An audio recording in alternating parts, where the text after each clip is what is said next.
Hello दोस्तों, नमस्कार, जय हिंद, जय भारत। आज बात करने वाले हैं येलो फीवर के बारे में। येलो फीवर कैसे होता है, क्यों होता है, कैसे हो जाता है, ठीक है, इसके बारे में बात करेंगे।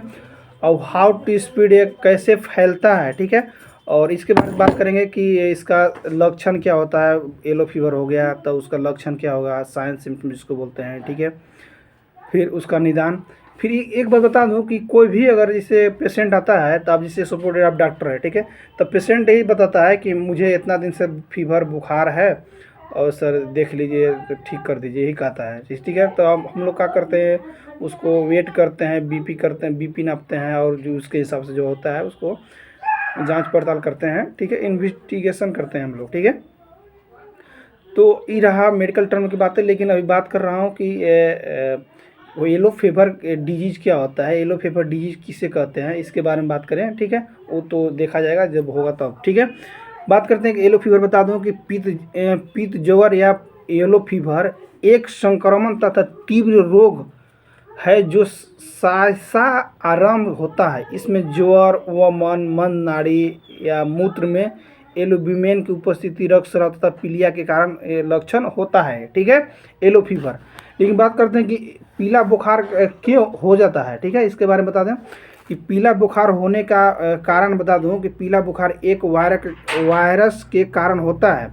वायरस कुछ जानवरों द्वारा ले जाया जाता है जो दक्षिणी अमेरिका और अफ्रीका के ट्रॉपिकल क्षेत्र में रहते हैं। जब कोई मच्छर किसी संक्रमित जानवर या व्यक्ति को काटता है तो यह वायरस को उठा ले जाता है और उसे अगले व्यक्ति को जिसे वो काटता है उसे दे जाता है। उसे येलो फीवर या येलो बुखार भी कहा जाता है, ठीक है, ठीक। लेकिन एक बार बता दूं कि येलो फीवर का दूसरा नाम क्या है, ठीक है। येलो फीवर का दूसरा नाम पीत ज्वर कहते हैं, या येलो फीवर कह सकते हैं या पीत ज्वर भी कह सकते हैं उसको, ठीक है। बता दूं कि येलो फीवर के नाम से भी जाना जाता है या पीत ज्वर के नाम से भी जाना जाता है, या संक्रमित मच्छरों को फैलाने वाला एक गंभीर वायरस रोग है, ठीक है। अब बात करते हैं कि पीला बुखार कहाँ होता है। अरे भैया, बता दो कि पीला बुखार केवल मध्य और दक्षिणी अमेरिका में उप सहारा अफ्रीका के कुछ हिस्सों में पाया जाता है। पीत ज्वर के जोखिम वाले क्षेत्र को यहाँ मानचित्र पर देखा जा सकता है। पीला बुखार एक वायरस संक्रमण जो संक्रमित एडीज इजिप्टी मच्छर काटने से फैलता है, जो मुख्य रूप से दिन के उजाले में जो काटते हैं, दिन के उजाले में जो मच्छर काटते हैं उसे एडीज मच्छर कहते हैं। या ये एडीज इसे होता है ना कि जैसे जो दिन में मच्छर काटता है सुबह शाम नहीं, ठीक है, जो सिर्फ दिन में मच्छर काटते हैं उस मच्छर काटने से आपको डेंगू हो सकता है, ठीक है, या चिकनगुनिया हो सकता है आपको, ठीक है। तो ये सब मच्छर कहने का मतलब था कि जैसे आप दिन में सोए या रात में सोए तो मच्छरदानी का प्रयोग करें, दिन में या रात में, या दिन में सोते हैं तो क्या करें, मच्छरदानी का जरूर प्रयोग करें, ठीक है, नहीं तो आपको एडीज मच्छर आपको काट देगी तो आपको डेंगू चिकनगुनिया होने का चांसेस हो जाता है, ठीक है। अब बता दूं क्या पीला बुखार हमेशा घातक हो सकता है क्या।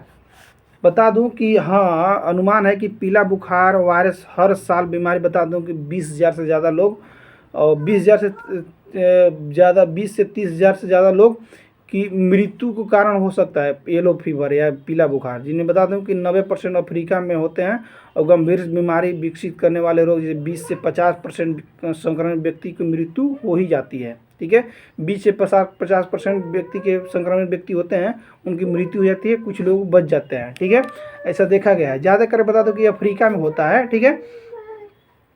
किसी ने पूछा कि मान लीजिए हमको पीला बुखार हो गया, ठीक है, तो पीला बुखार हो गया तो हमको उसको ठीक होने में कितना दिन तक समय लग सकता है। बता दूं कि अधिकांश मामलों में उत्कृष्ट पूर्वानुमान के साथ उपैदानिक या हल्के लक्षण वाले होते हैं, जैसे लगभग 15% रोग सूचक रोगियों के गंभीर बीमारी विकसित होगी। अधिकांश लोगों को ठीक हो जाएंगे, लेकिन पीले बुखार के बाद पूरी तरह से ठीक होने में कई सप्ताह या कई महीना तक लग जाते हैं, ठीक है। मतलब कई सप्ताह या कई महीना तक भी लग सकता है पीला बुखार ठीक होने में, ठीक है, ठीक है। अब बात करेंगे जैसे कि मलेरिया और पीला बुखार में अंतर क्या है, ठीक है। बता दूं कि मलेरिया एक परजीवी के कारण होता है, जबकि पीला बुखार एक वायरस कारण होता है। बस मुख्य रूप से यही अंतर है, ठीक है। ठीक है, फिर से मैं कर दूँ रिपीट कि मलेरिया होता है किसी भी इंसान में, तो बता दूँ कि वो परजीवी के कारण होता है। ठीक है, परजीवी के कारण, जैसे कि मुझे प्लाज्मोडियम जो नाम के अथी मच्छर काटते हैं उसकी वजह से होता है। ठीक है, जैसे हमको काटा, फिर दूसरों को व्यक्ति काटा, तो ठीक है, हमारा ब्लड लेके वो गया, फिर उसमें एंट्री किया, ऐसा ही होता है, फैलते रहता है। ठीक है, तो कहता उसको बोलते हैं परजीवी। ठीक है, मलेरिया होता है एक परजीवी के कारण होता है, जबकि पीला बुखार एक वायरस के कारण होता है। ठीक है, ठीक, लेकिन मलेरिया फैलाने वाले मच्छरों के प्रकार, ठीक है, मैं बताया था कि मलेरिया एक परजीवी कारण होता है, जबकि पीला बुखार एक वायरस कारण होता है। ठीक है, मलेरिया फैलने वाले मच्छरों के प्रकार पीले बुखार को फैलाने वाले मच्छरों को विभिन्न होते हैं। पीले बुखार को रोकने के लिए एक टीका, लेकिन मलेरिया रोकने के लिए कोई टीका नहीं। ठीक है, बताया कि बता दूं कि मलेरिया रोकने के लिए कोई टीका नहीं होता है, लेकिन पीला बुखार रोकने के लिए टीका उपयोग किया जाता है। ठीक है,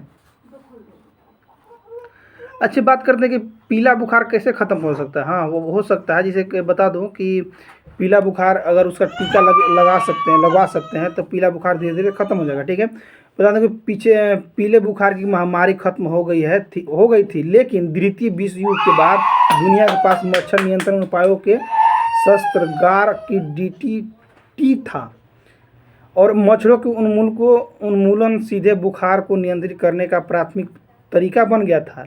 फिर भी 1940 के दशक में पीले बुखार का टीकाकरण विकसित किया गया था। ठीक है, कहने का मतलब गजब। अब फिर ये बात करें कि बुखार कितने प्रकार के होते हैं। ठीक है, अब ये बात करें कि बुखार की खोज, पीला बुखार की खोज कब हुआ था। ठीक है, बता दो कि बुखार के प्रकार लो ग्रेड फीवर या बुखार के सबसे आम प्रकार है, जिसमें शरीर का तापमान 100 से 101 डिग्री फ़ारेनहाइट होता है। ठीक है, तो अगर आता है हाई ग्रेड फीवर, यदि शरीर का तापमान 103 है से 104 है फ़ारेनहाइट, तो इस स्थिति में हाई ग्रेड फीवर कहते हैं। ठीक है, लो ग्रेड फीवर जैसे 100 है, 99 है, उसको लो ग्रेड फीवर। ठीक है, 98 तक नॉर्मल टेम्परेचर होता है मनुष्य का। ठीक है, अब बात करेंगे पीला बुखार की खोज कब किया गया था। बता दो कि पीला बुखार का खोज पहली बार 1648 ईस्वी में किया गया था। ठीक है, इसका उपयोग कब खोजा गया था, तो 1848 ईस्वी में, अरे सॉरी 1648 ईस्वी में खोजा गया था। ठीक है, अब बात करते हैं क्या पीला बुखार इंसान से इंसान में फैलता है। पीला बुखार कैसे फैलता है। ठीक है, बता दूं कि पीला बुखार संक्रमण में एडीज इजिप्टी मच्छरों को काटने से फैलता है। मच्छर तब तक संक्रमित हो जाता है जब वह किसी ऐसे व्यक्ति को काटता है जिसे खून में पीला बुखार हो। पीला बुखार एक व्यक्ति से दूसरे व्यक्ति में सीधे नहीं फैलता, सिर्फ मच्छर के द्वारा सिर्फ फैलता है। ठीक है, ऐसे नहीं कि हम उससे रह रहे हैं, उससे ऐसे नहीं फैलता है। ठीक है, ठीक है दोस्तों, अगर मेरा वीडियो आपको अच्छा लगा कमेंट कीजिएगा, लाइक कीजिएगा, शेयर कीजिएगा और बेल आइकन को हिट कीजिएगा। तो मिलते हैं नेक्स्ट वीडियो में। थैंक यू, बाय, जय हिंद, जय भारत।